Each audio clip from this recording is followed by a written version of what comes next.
Hi, ചേട്ടൻ ഇങ്ങനെ ചാക്കുകളിലായിട്ട് കുറച്ച് സാധനമൊക്കെ കൊണ്ട് മുറ്റത്ത് വെച്ചിട്ടുണ്ടായിരുന്നു. നോക്കിയപ്പോഴാണ് അത് ചവറും എല്ലുപൊടി മണ്ണ് ചാണകം ഒക്കെ ആയിരുന്നു എന്നുള്ളത് മനസ്സിലായത് കേട്ടോ. ഞാൻ വഴക്ക് കൊടുത്തിട്ടുണ്ടായിരുന്നു, മുറ്റമൊക്കെ നശിപ്പിക്കരുത് എന്നൊക്കെ പറഞ്ഞിട്ട്. അതൊന്നും വകവയ്ക്കാതെ ചേട്ടൻ്റെ ജോലി ഇങ്ങനെ ചെയ്തുകൊണ്ടിരുന്നു.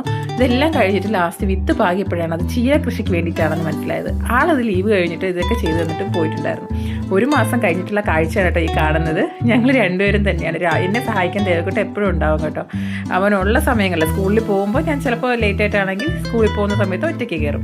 അങ്ങനെ വിളവെടുക്കാനുള്ള സമയമായിട്ടുണ്ട്. 1 മാസം കഴിഞ്ഞു. അങ്ങനെ ഇതാ ചീര പറിക്കുന്നുണ്ട്. ഇന്നത്തേക്ക് ഞങ്ങൾക്ക് ആവശ്യത്തിനുള്ള ചീര കിട്ടിയിട്ടുണ്ട് കേട്ടോ. ഭയങ്കര സന്തോഷമായിരുന്നു ഞങ്ങൾക്കിത്. കാരണം ഇത് ഞാൻ ആദ്യമായിട്ടാണ് ഇങ്ങനെ വിളവെടുക്കുന്നത്. ഇതിന് കാരണക്കാരൻ ചേട്ടനാണ്.